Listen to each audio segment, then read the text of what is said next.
Dəyərli izləyicilər, hazırda Azərbaycan Qida Təhlükəsizliyi Agentliyi Qurban Bayramı ilə bağlı brifinq keçirir. Bayram günlərində ət kəsimi, satışı və təhlükəsizlik qaydaları ilə bağlı mühüm qərarlar elan olunur. Biz də vaxt itirmədən təfərrüatları öyrənmək üçün birbaşa mətbuat konferansına bağlanırıq. Bu hazırlıq işləri bugünkü tarixə artıq başa çatmışdır. Və bu xüsusi tədbirlərin keçirilməyinə zərurət nədən yaranır? Mən qısaca onu qeyd eləmək istəyirəm. Bildiyiniz kimi Qurban Bayramı ərəfəsində adi günlərdən fərqli olaraq heyvanların bir yerdən başqa yerə daşınması, müntəzəm şəkildə heyvanların kəsiminin aparılması və s. həyata keçirilir ki, burada bir sıra bioloji təhlükəsizlik tərəflərinin tədbirlərinin yerinə yetirilməsinə zərurət yaranır. Qeyd edək ki, bu zərurətdən yaranan çətinliklərin aradan qaldırılması üçün əsas meyar kimi heyvan kəsiminin tənzimlənməsinə görə Azərbaycan Respublikası Prezidentinin 11 iyun 2018-ci il 199 nömrəli sərəncamından irəli gələn tədbirlər əsas götürülür və bu sərəncamda həm Mərkəzi İcra Hakimiyyət orqanlarına, o cümlədən Qida Təhlükəsizliyi Agentliyinə və Daxili İşlər Nazirliyinə, eyni zamanda yerli icra hakimiyyəti orqanlarına müəyyən tapşırıqlar müəyyənləşdirilmişdir. Və il qeyd eləmək yaxşı bir haldır ki, artıq qeyri-qanuni yerlərdə, baytari sanitariya tələblərinə cavab verməyən yerlərdə, zoogigiyenik tələblərə cavab verməyən yerlərdə heyvanların daşınması və saxlanması, eyni zamanda sanitar tələblərə cavab verməyən yerlərdə heyvanların kəsilərək o ətin və tullantılar idarə olunması azalma dinamikası ilə gedir və biz ümidvarıq ki, eyni nəticələrə biz bu ildə nail olacaq. Mən sizə qeyd edeyim ki, bununla əlaqədar Qida Təhlükəsizliyi Agentliyinin xüsusi tədbirlər planı təsdiq olunub və bütün hazırlıq işləri bu tədbirlər planı üzrə keçirilir.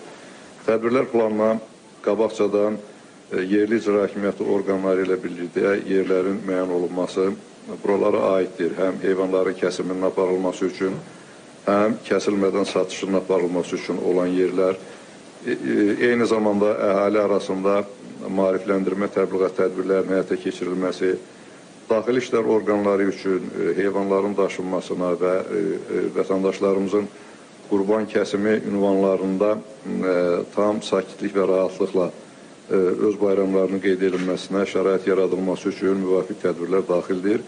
Və burada qeyd olunduğu kimi artıq müəyyənləşdirilmiş ünvanlar ictimaiyyətə elan olunmuşdur. Mən bir daha qeyd etmək istəyirəm ki, bu ilki Qurban Bayramında Respublikamızın 134 ünvanında tədbirlər həyata keçiriləcək. Bu 134 ünvandan 60 ünvanda heyvanların həm kəsimi, həm satışı, 31 ünvanda yalnız kəsimi, 27 ünvanda isə yalnız satış həyata keçiriləcək.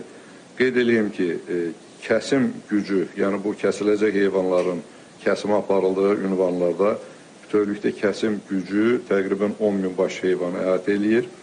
Eyni zamanda satış həyata keçiriləcək ünvanlarda da ümumi heyvanların tutumu 23.000 baş heyvanı əhatə eləyir ki, ötən illərin təcrübəsinə görə bu tutumda həm kəsim, həm də heyvanların saxlanması, satış üçün təqdim olunması kifayət qədər bir həcmi malikdir və bayramın 2 gün keçəcəyi ilə nəzərə alınaraq biz güman edirik ki, nə kəsimdə, nə də heyvanların kəsilmədən satışında hər hansı bir çətinliklər olmayacaq. Eyni zamanda, hörmətli mətbuat nümayəndələri, son illərdə siz də şahidsiniz ki, bəzi hallarda heyvan kəsimi üçün şərait olmayan yerlərdə kəsimin qeyd elədiyim sərəncamın tələblərinə uyğun, eyni zamanda baytarlıq sanitariya tələblərinin kəsiminin aparılmasına şərait yaratmağa zərurət yaranır və bununla əlaqədar Azərbaycan Respublikası Qida Təhlükəsizliyi Agentliyinin təşkilatçılığı ilə daşına bilən çadır tipli kəsim məntəqələrindən də istifadə olunur. Bu ilki Qurban Bayramında bu kəsim məntəqələrində 10 belə kəsim məntəqələrindən istifadə olunacaq ki, bu tip kəsim məntəqələrinin 9-unda heyvanların həm kəsimi, həm satışı, bir məntəqədə isə yalnız kəsim həyata keçiriləcəkdir. Və üçüncü bir mənbə ənənəvi olaraq bizim respublikamızda mövcud olan ziyarətgahlarda da ənənəvi heyvanların qurban kəsimi aparılacaq. Bu ziyarətgahlara Bakı şəhərində 2, Gəncə, Bərdə, Beyləqan və Curfa rayonlarındakı ziyarətgahlar aiddir. Və onu da qeyd edeyim ki, bu həm işğaldan azad olunmuş rayonlarda, həm digər rayonlarında bayaq qeyd edildiyim çadır tipli kəsim məntəqələri Bakı şəhərində 2 ünvanda, Pirallahi və Xətai rayonlarında, Balakən rayonu Qurular kəndində, Cəbrayıl rayonu Xorovlu kəndində, Füzuli şəhərində Heydər Əliyev prospektində, Quba rayonu Dəvədabani yaşayış massivində, Naxçıvan şəhəri Çənlibel məhəlləsində, Babək rayonu Mərkəzi bazarın ətrafında, Ordubad rayonu Dəstə kəndində və Şəhər rayonu Sabir küçəsində bu çadır tipli kəsim məntəqələri quraşdırılacaqdır.